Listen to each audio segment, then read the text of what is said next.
Hello, everybody, and welcome to another conversation in our Seeking Harmony live series. Today, we are looking at the topic of accepting the invitation to heal. And this topic kind of evolved out of the conversation of what's currently happening in media with the situation that we've observed just recently with Will Smith and Chris Rock, and what they're actually reflecting to us in terms of what that wounding could be, and also what that healing could be, and what healing is actually being called for. And so, yeah, it's going to be a relatively open conversation looking at the concept of healing, why we accept that invitation to heal, and what happens potentially where we don't accept that invitation to heal. So for me, I feel like one of the things that stands out to me about choosing to heal and then going on that healing journey is that our wounds tend to, or have been in the past, a reflection or almost an identity. So it becomes something that we identify with. And in the course of healing, those things sometimes, once you go into that healing process, they sometimes reflect as companions. They reflect as an identity. And often you find that you don't realize that you are interacting with the world through a pattern and from the perspective of having been hurt. And so that influences your behavior. It influences how you show up in the world. It influences how you relate to other people. It influences what you do and do not accept in your life. So I want to open that up to the team and just saying, from when you started your healing journey to now, what things have stood out for you about your healing? So when you look back, do you potentially recognize a different person? When you look back, do you recognize the strides you have taken in releasing the conditioning? So just as a frame, that's what I'm kind of giving you to just put you in the mindset of what I'm trying to achieve with the question. And the question is really, do you see a difference in yourself since you've undertaken this healing journey?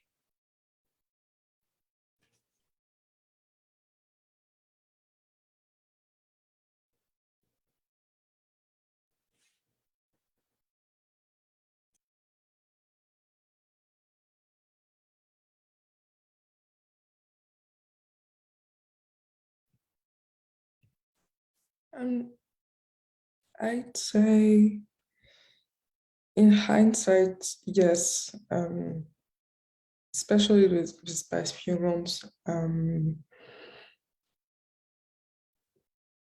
I realized that a lot of what my family gave me, which I thought was love, was not love. So yes, I can see how I was conditioned and how that changed through my healing. And I'm not really surprised because I guess like for me and for maybe most people, a lot of upsets we can trace back to childhood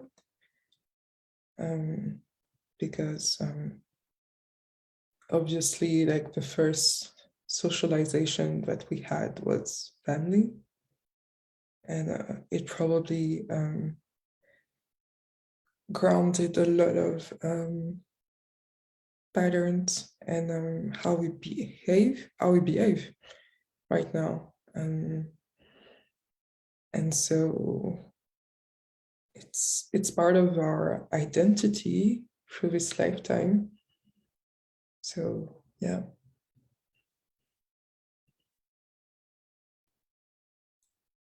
Yeah, and I want to echo that. When I look back right now,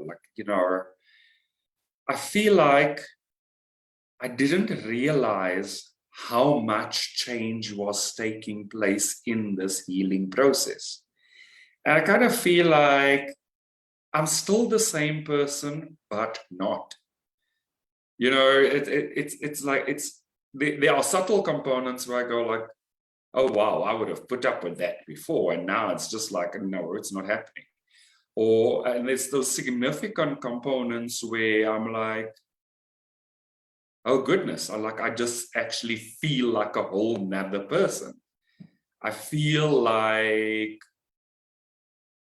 I've probably lived a few lifetimes in these past 4 or 5 years of the in-depth healing that I've undertaken.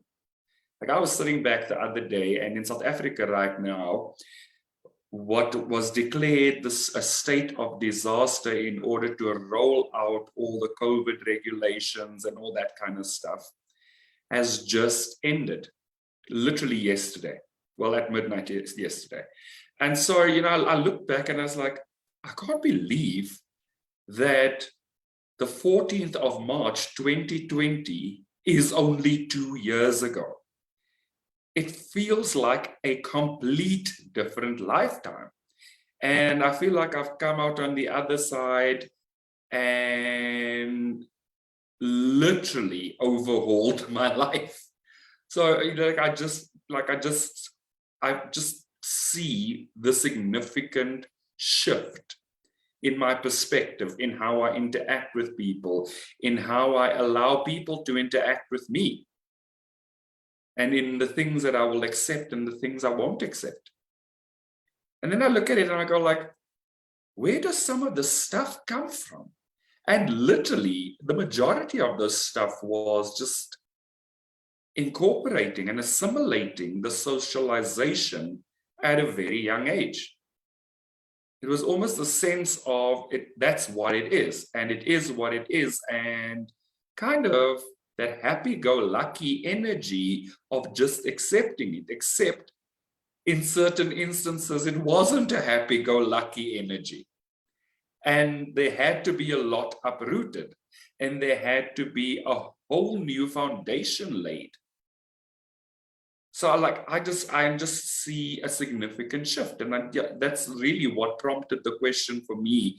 And so I want to echo quite a bit of what Yoreen said in terms of like we just actually didn't realize how much of it we took on that wasn't ours to take on, and in doing that we allowed it to become our identity.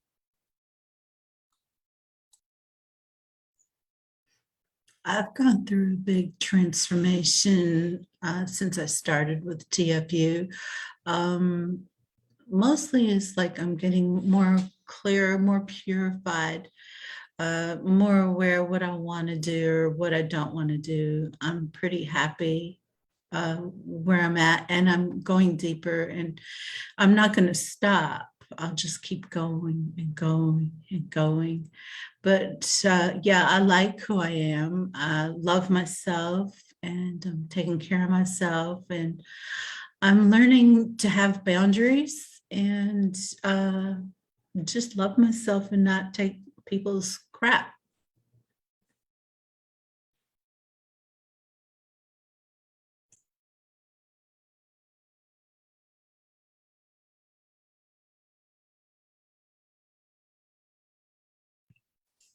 Did you feel like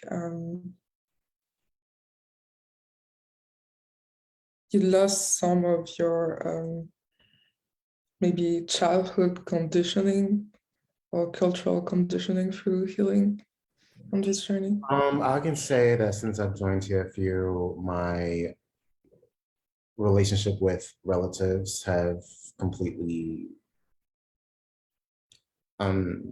I'm gonna say transitioned, And it's not the same as it was before, you know, because before, part of my identity, I can say before, was just like being someone's, you know, cousin or brother or son, because, you know, family's like technically all you know until you actually get yourself out there in the world. But yeah, that's all I can think of right now. I want to echo back some of what Granville said and some of what Sandra said as well. I completely understand like this feeling of having changed and at the same time, not at all. I think for me, the image I have of it is that there are some things that I always believed in, that I always wanted to be expressed, but I didn't know how to express. And so I did express them in like a very minimal way. But I didn't feel free to be them fully, I guess, in my life. What I'm experiencing right now is that I'm being fully these things that I've tried to express like since I was 16 probably. And it feels very liberating, where I felt very trapped before. And I think it's important that we keep this component of feeling free and trapped for the rest of the discussion, because I feel this is an important feeling. And yeah, I would say, what did I want to say else? I don't remember. Maybe it will come back.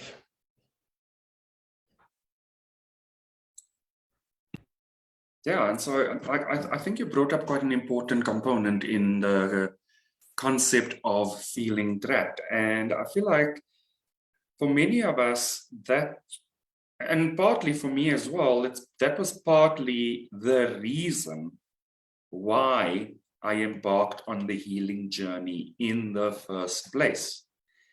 There was components that just no longer worked for me. And there was a time in my life where I had to decide if I was happy with my life and if I was happy with who I was and if I was happy with what was happening around me. And so I feel like that all of those things start to become the catalyst, and they start to come into your awareness literally as an invitation.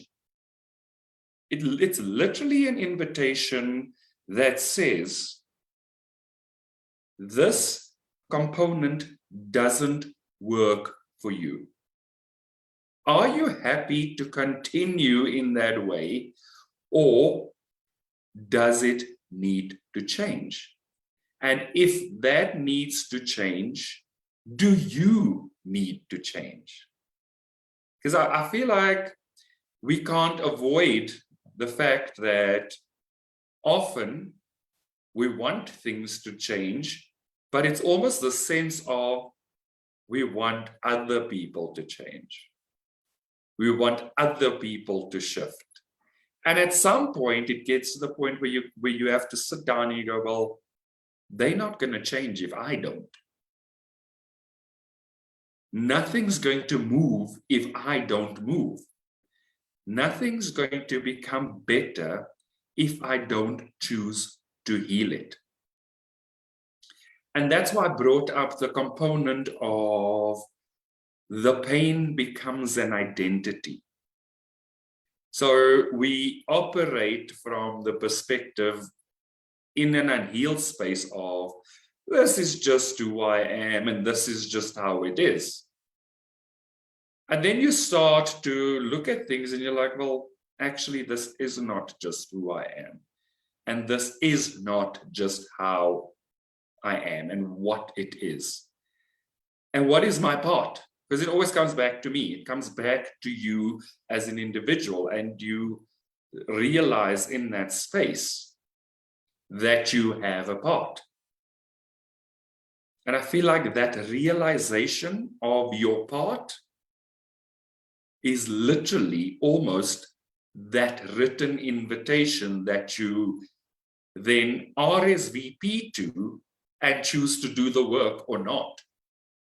So my question to all of you would be, what was your catalyst? What was your actual invitation, and why did you choose to accept it? I choose to heal because I want to feel good. I want my life balanced and organized and working right. And I'm responsible for me. I'm responsible for my healing. Nobody else is responsible for me. And I can't expect people in the external world to change. I have to do the changing within myself. And I'm all right with all that. I like it that way anyways. I don't want to have expectations of what a person's going to do or not do. I just want to keep going on with myself and loving myself. But I still want to ask you, what brought you to that point? What actually made you choose to heal? Oh, because I wasn't happy. I had a lot of, I don't know, heaviness and not feeling good, that icky feeling. It wasn't right. I had too much on me, and I had to get rid of it. I had to get that icky feeling outside of me. I didn't want it.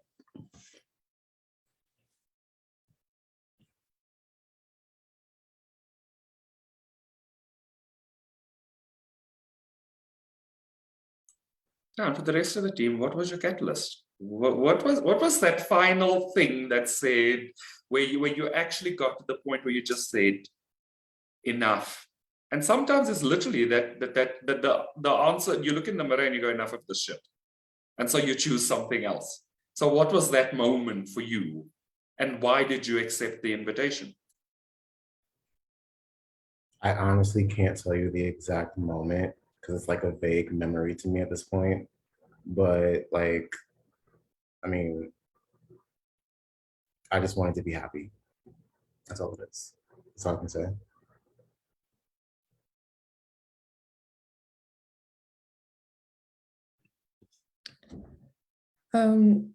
I very much remember like a specific year in college where I wanted to change. And I was like, all right, I've tried always, I've kept an open mind. I've tried all the different ways that were suggested to me, my parents' way, my teacher's way, society's way, and it's definitely not working. I am not happy. It's not bringing me results. A part of my reality is bad. It can be bad if the origin of what I'm doing, my action, is good. So there's definitely something to change, a new answer to find. And I think that by the end of that college year, I was like, yeah, it needs to stop. I need to be brought gently to another reality where I'm the boss. Like I'm in control of my healing and what happens. Like it's not shit happening to me. Yeah. It was a moment, it was a year, basically. And what was like that catalyst moment? Yeah, and I think for me, there was the catalyst moment kind of happened in the space of, I was connected to this person in such a way that I just had no idea what the hell was going on. Like it was literally that situation of like, what the hell is this relationship? Like I'd been on a healing journey in various ways across my years of working, because, working with people, you kind of start to unpack what's happening with them, where are they at. But like my journey started at university. Like I studied psychology, and I could comfortably tell you the only reason why I studied psychology after growing up the way I grew up was actually because I wanted to understand myself. I was like, there's so many things here. Like I just felt like this really complicated person. Like, the mood swings and the energy and all of those things. Like, these were all thought processes in my youth. And then I got to the point where I had to make a decision of what to actually study in order to, once I'd completed school. And I decided to study psychology and sociology. And I can tell you very comfortably, at no point was I ever in the thought process of, oh, that's going to be my career. Like that whole healing journey thing and taking other people on a healing journey thing was never even in my thought process. I did 4 years of psychology studies, and then I got to the point where I had to make a career decision. And so, like I always tell people, HR chose me. I never chose HR. Like that was not the plan. So I can't tell you what the plan was. I don't think I really had a plan, but that was how my journey started. And it started in the space of learning a lot of psychological concepts and going through the process of how you are taught in psychology, the depth of introspection and all of that stuff. And that evolved into a career. But the whole process of doing HR over 17 years, all of that didn't prepare me for the depth of what I finally came to realize was the concept of a twin flame relationship. And coming into TFU and Twin Flames Universe and this community literally came at a time where I was like, what the hell is this relationship? Like I had tried to let it go. I had tried to cling on to it. I had literally, I'd probably done cartwheels in a cup kind of thing around what this thing was. But, there came a point where I was like, okay, I need to understand it. Like, what is this dynamic? What is it showing me? And that's how I found Twin Flames Universe. And I started watching Jeff and Shalea's videos, and I was like, that makes so much more sense. Never mind that person turned out to be a false twin flame and really very catalytic in my healing journey. All of that led me to the point where I was like, there has got to be an explanation here. There's got to be some sense here. And I think that was, for me, going into even deeper depth in the healing process and accepting the invitation to heal, the invitation to look at where this thing was just actually not working and what I was doing in relation to this. Because literally, it felt like a yo-yo. And it's not even just a yo-yo that went up and down. It was a yo-yo that went back and forth as well. I was just like, this makes absolutely no sense. Somebody has got to have some information somewhere that explains, at the time, for me, that what the thing was, that explains this crap. Because it really felt like something I had never encountered before in my life. And it's like, what the hell is this? And I think that what the hell moment was literally my invitation. It was like, what the hell? I am not putting up with this. Let's find out. And that was literally my invitation. It was like, okay, There's the invitation. Now, are you going to choose to accept the invitation, or are you going to sit in this storm in a teacup? Because it literally felt like a storm in a teacup. So yeah, you know, like you know, when I look back and I'm like, holy shit, how funny that time was in hindsight. At that time, I didn't think it was funny at all. At that time, it was probably one of the worst things I've experienced in my life. And now I look back and I go, holy shit, that was one massive stepping stone. Like literally, I had to climb up onto the next step, no matter how high I thought that next step was. There was no other option. And that was my invitation to heal. And it was literally the situation of like, I have no idea what's happening. This is not who I am. It's not how I show up. It's not how I interact with people in relationships. Who is this person and what the hell are they doing in my life, kind of thing.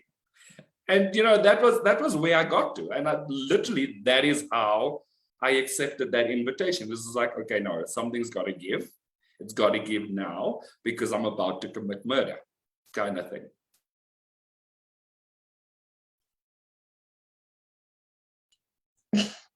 That's funny. No, Sandra, go ahead.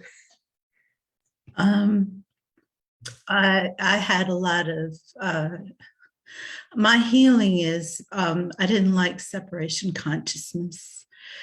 It was very heavy and it was hard to figure out how to get out of it. You know, it was just part of the twin flame journey to heal that separation consciousness so that you can move on from your blocks and go on to God. And, you know, in the beginning, it felt so hard and insurmountable. It felt like you were never going to get through it. But I didn't stop. I kept going. Doing my healing work and working with my coaches. And now it's a lot easier. Life is a lot easier for me. People who aren't on the twin flame journey, they have no clue. They do not understand what we go through when you're in like separation consciousness and you have to get through all that heaviness and gunk. They have no clue how much you might hurt or how painful it is, but it's real. And we have to like get through it to get to the other side, to get back to God and get rid of those blocks and patterns and whatever is there, we got to get rid of it. But yeah, I went through my own too. And I don't want to go back.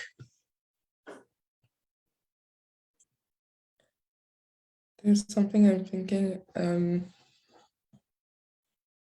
Something I'm thinking about that people may not be on the twin flame path right now, but everyone is on their ascension journey.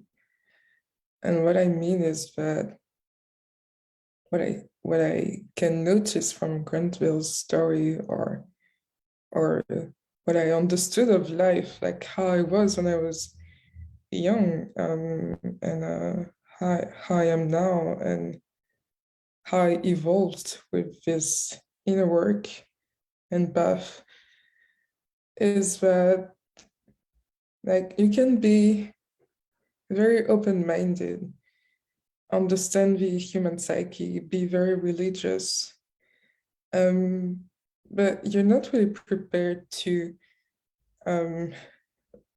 at this time, at least on Earth, you're not really prepared to the truth of what the ascension path truly is, what ascension is, what twin flames are.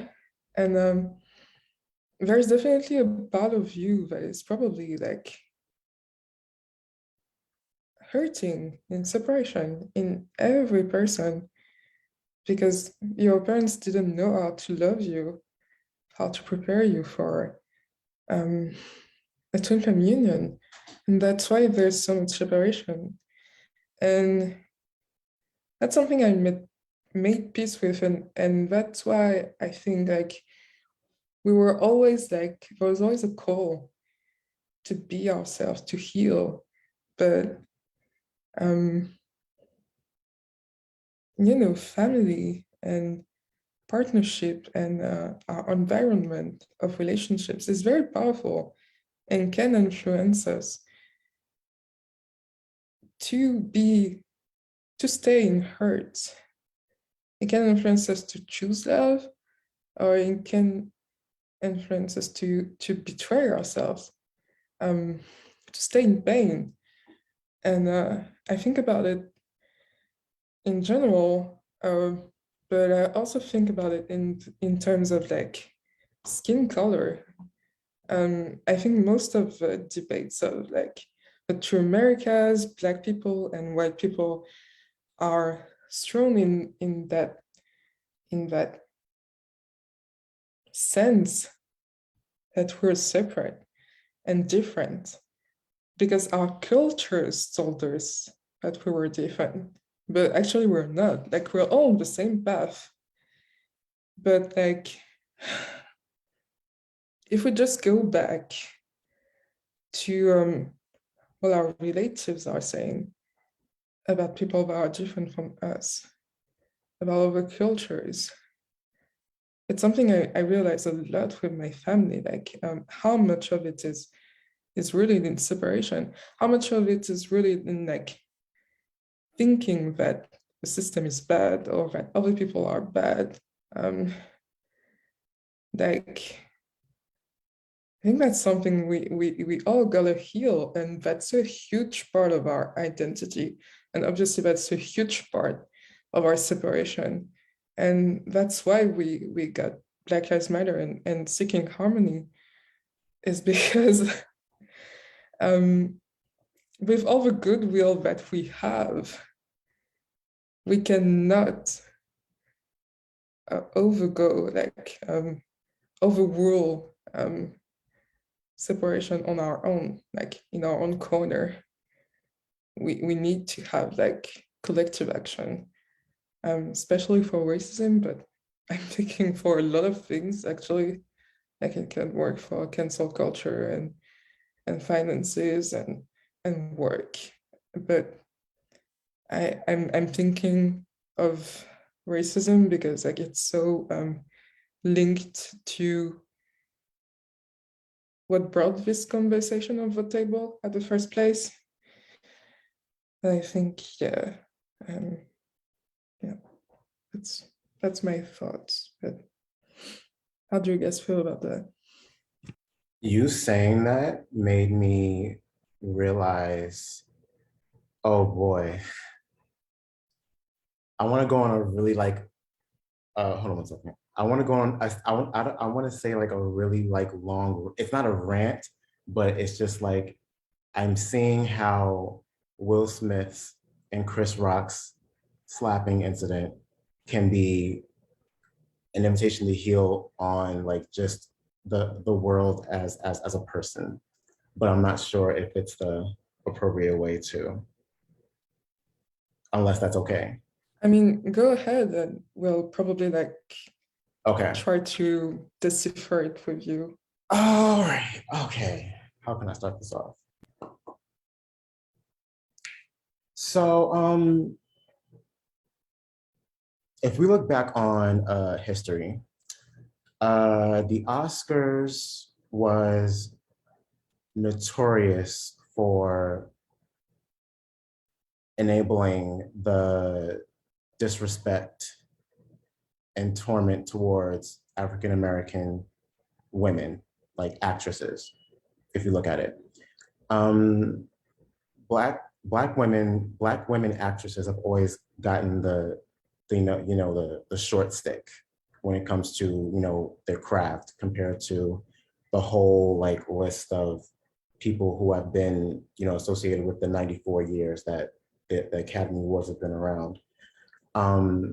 Like going down in history, in 1940, Hattie McDaniel, the first Black actress to be nominated for an Oscar ever, she was not allowed to attend her own ceremony because she was a Black woman.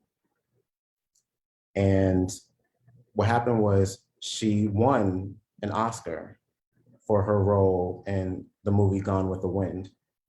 It was for Best Supporting Actress. And when she won her award, she was escorted inside. I don't know if she was able to give a speech. There's no video from like 1940 or whatever, but she was escorted in to accept her award and she was kicked out. The only, and keep in mind, this was the only time, this was around the time where only the people who got nominated for Best Actor and Best Actress were the ones who got the golden statue. The people who got Best Supporting Actors and Actresses only got plaques. So Hattie McDaniel doesn't have a golden statue in her name. No Black woman has ever been nominated for Best Actress. Every actress, African American, who has won an Oscar only has been nominated for Best Supporting Actress. The only, and again, no one has really like addressed this. The only Black actress in history in the 94 years that the Oscars have been around was Halle Berry. And that was 20 years ago. That's it. So that's one thing about one thing about my realization towards, you know, Black women. And the other thing I'm going to address is same thing, is adding on with Halle Berry. So there was an incident the year after, you know, she won her Best Actress award. She was presenting a best, I think it was Best Actor or something, to Adrian Brody, who had won his award.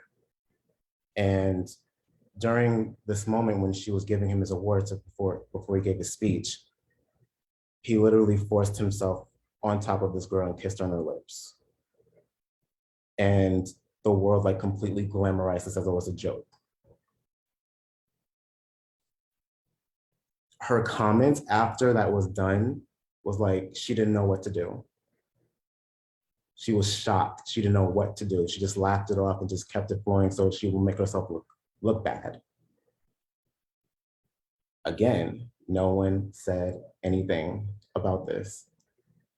Which brings me to my next one about 2016, when Chris Rock said what he said about Jada Pinkett in front of 3 billion viewers, you know, like humiliating her, degrading her as an individual. And again, no one said anything about this. The Oscars have gone in a great direction with this year's Oscar Oscar ceremony, because 2 Black women, one of them who happened to be part of the LGBT community, was one of the hosts. Was the host of the show. But and that was, I would say, what's the phrase that we use? It was 3 steps forward. It was 3 steps forward. So for Chris Rock to do what he did about Jada, again, after he did it before, that was like taking 4 steps back. Because he, again, people thought that it was a joke to, again, degrade a Black woman on television. And that slap in a way was kind of like a wake up to not take those steps back. That's what I'm looking at it as. And the thing is with Chris Rock, you guys probably don't know this, he has some unresolved childhood trauma when it comes to racism. He grew up here in New York in Bed-Stuy, and he went to an all-white middle school and all-white high school. If you've seen the TV show Everybody Hates Chris, where, you know, it's sprinkled with a little bit of humor, that stuff was real. He was bullied by white kids. He was beat up, tormented by white kids, and he's like completely avoided that trauma by covering it up with humor, which is what we saw with the TV show Everybody Hates Chris.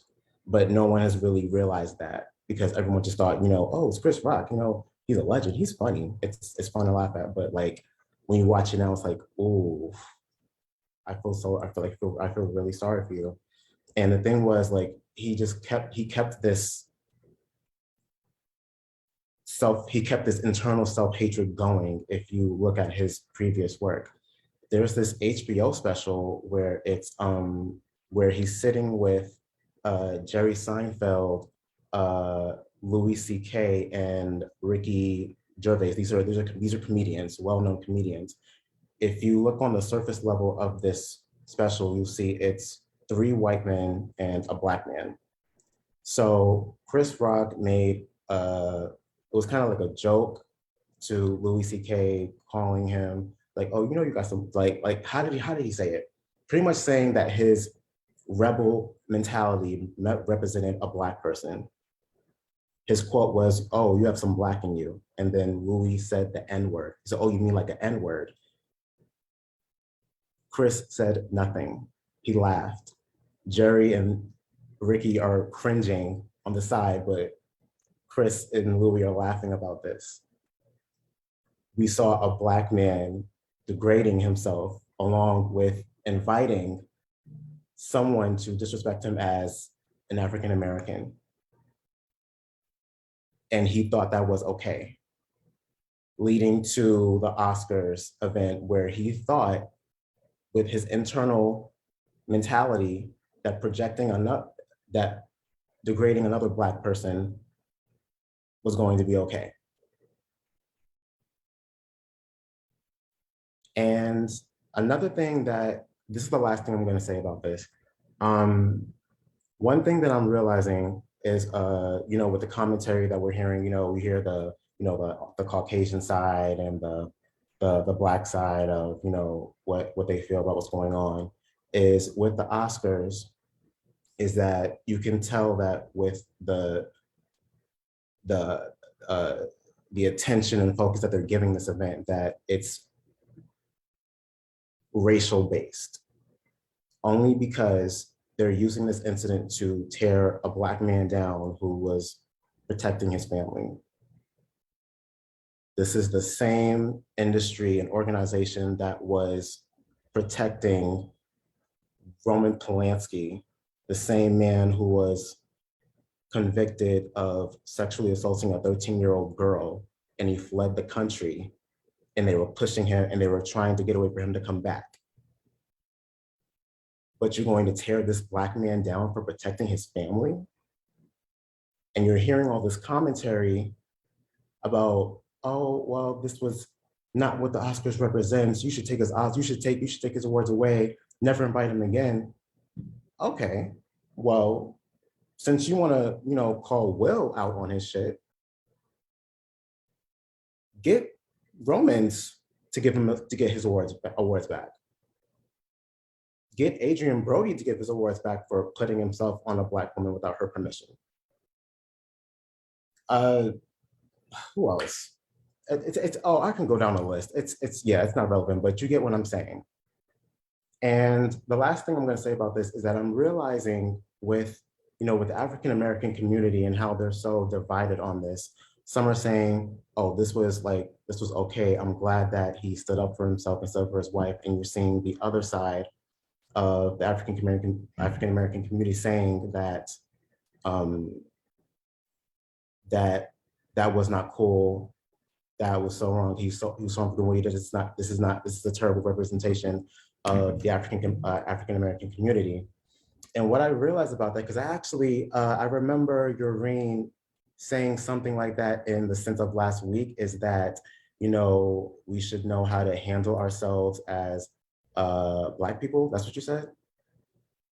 Just to make sure, just to rehash what you said. What did you say exactly? Don't remember, no.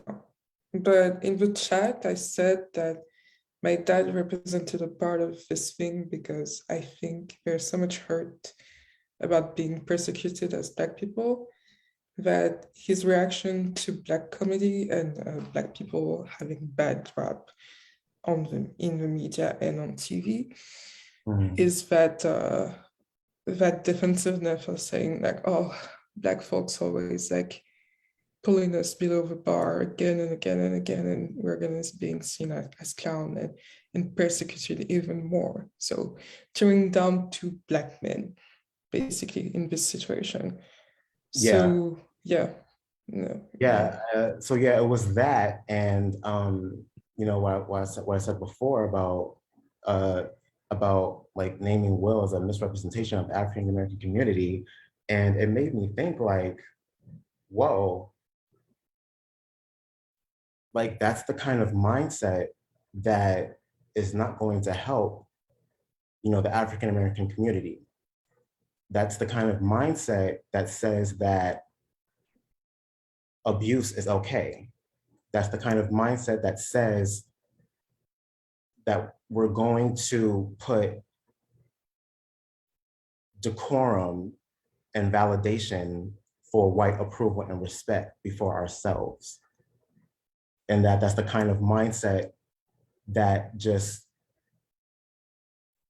completely disregards Black wellness, Black dignity, Black integrity, protecting Black women and Black women protecting themselves.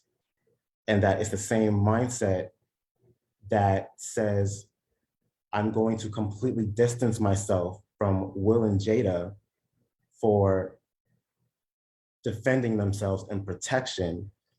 However, I'm going to sit here with Kentaji Brown because she chose to keep her composure as a Black woman after being publicly humiliated, degraded, and disrespected by a group of white men on the Senate board that she is trying to join.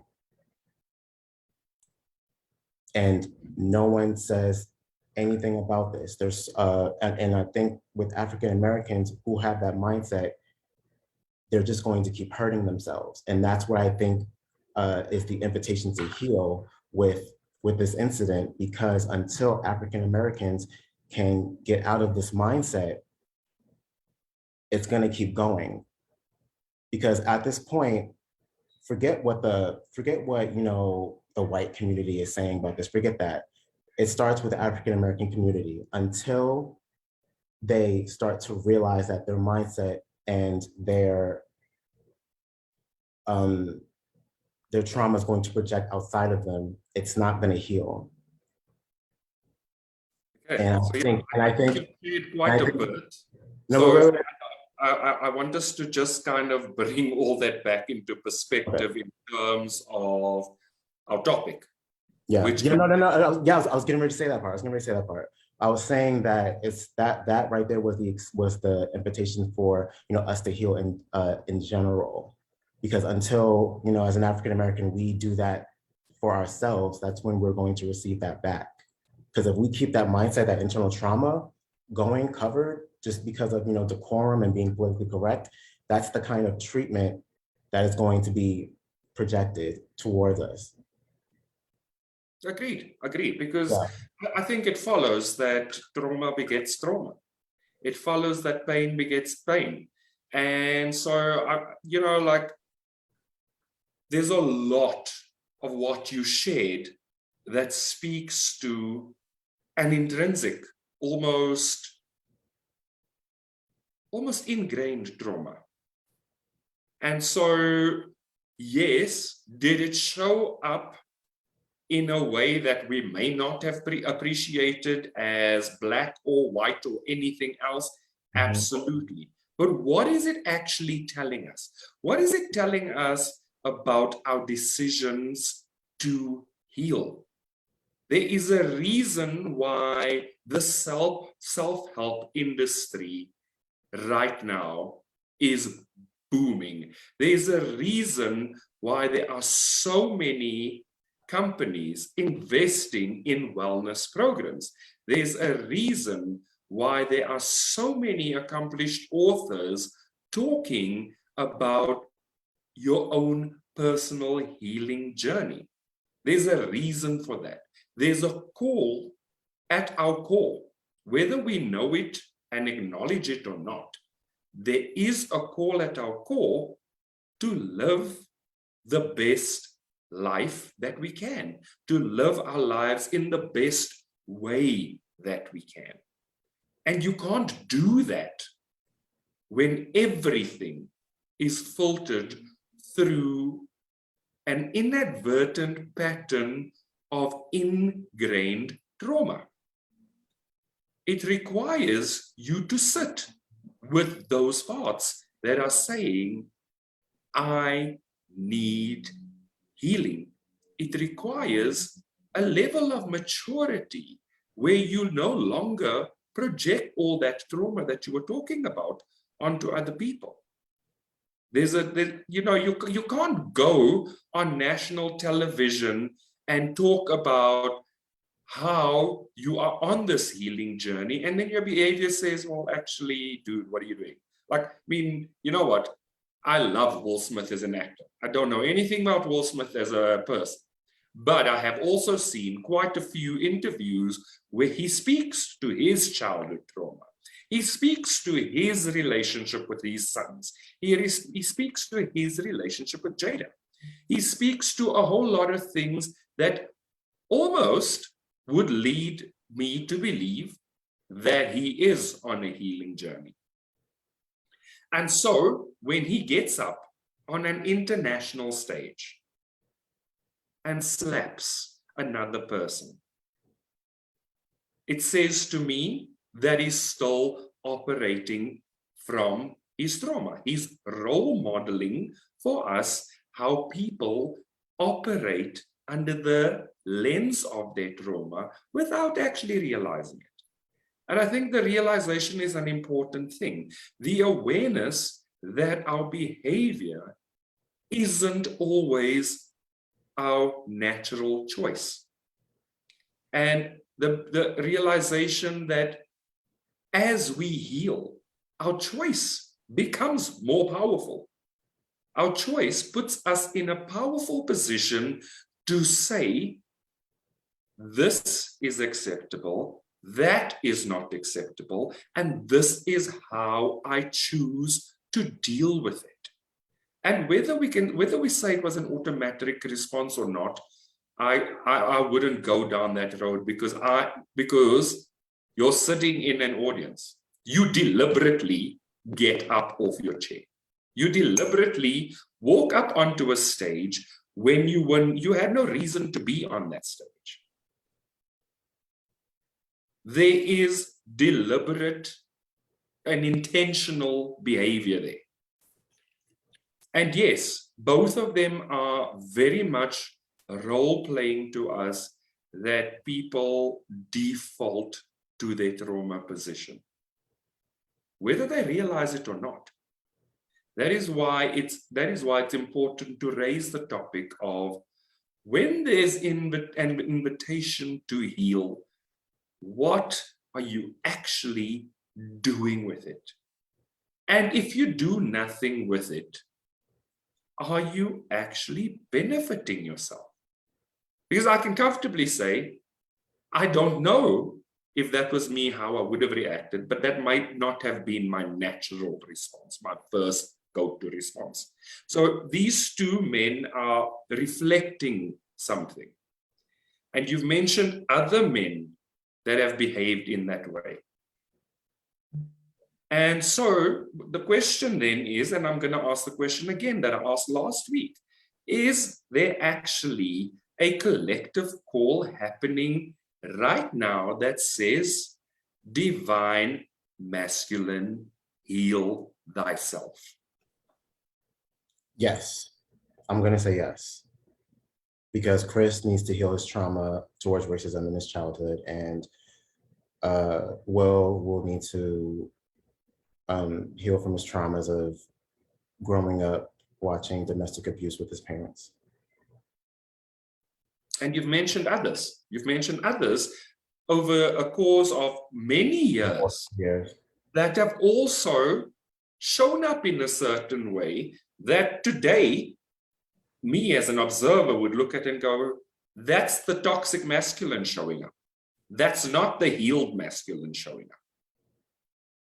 But it takes us to go on our own personal healing journey to be able to draw the distinction and then to heal the places that we need to heal in order to show up in the way that we want to show up, as opposed to our default painful position.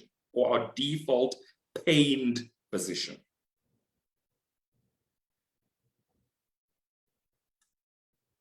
You know, I'm quite tired of all these things. First of all, because it's been talked about like for more than a week now. And also because I always have this problem with media. And I'm so glad that we have this discussion, seeking harmony, to kind of over-counter this thing with media. And I want to put out a call not to take sides, at least not right away. I'm like, please, as media, as people, can we just admit that Chris Rock was wrong? And there was a lesson to learn there about masculinity. While admitting that Will Smith was also wrong for his trauma response to it. And that there was power in being peaceful, and that maybe being silent against trolls is also powerful in a way. Like, don't fall in the trap of taking sides and feeling that you have to show off and be violent and be loud and be strong for people to listen to you. Because that is also part of our trauma as Black people. And what we are learning here is that sometimes not saying anything, being, and all the time being peaceful is also powerful. And we are quite tired, of all of this. Because you know what? This thing is tearing down both Black men. It isn't doing anyone any good. But women have also been oppressed for centuries. Black women have been oppressed for centuries. Yep. When we've been hurtful and overly violent, we didn't have a response. It was a desperation. But we don't have to resolve to desperation right now. Like, we have self-help, and we have social media, and we have speech. And for someone as powerful as Will Smith, just getting on that stage and saying 2 words, not even getting on that stage and tweeting something about it, could have changed the whole thing. He needs to understand, and we need to understand, that violence as Black people is part of our trauma response. And that was what it was showing. There is no taking sides. I know it seems bad on all fronts. I know Will Smith is taking the brunt of it. And so we feel the need to like rebalance the thing by saying that Chris Rock was actually showing something and defending Will Smith, but healing is more than just taking sides and siding with people. And that's all that I'm gonna say. I actually, before we sign off, I actually wanted to piggyback off of that one, because looking at the situation, like I understand where he was coming from. He just reacted the completely wrong way. Because like you said, Yuri, Black women have been oppressed for years. And, with Will being the healing divine masculine, I feel that was the place that he was coming from. Because I also remember with the movie King Richard, the woman that played the role of the Williams sisters' mother, Anjuan Ellis, she did an interview saying that, Black women get the lowest pay in Hollywood as actresses. And if it wasn't for Will Smith standing up for her, she wouldn't have got the raise that she had gotten. So I feel Will is like healing his divine masculine, but this televised incident just came off the wrong way. That's all I have to say about that. Probably black So women don't want. at that point, guys, we are a minute over. So yeah, I feel like this topic could probably be expanded upon, but yeah, for anybody that's been following us, please feel free to like, subscribe to our Church of Union YouTube channel. And we look forward to seeing you all again next week. And thank you for joining us. Good night, everybody.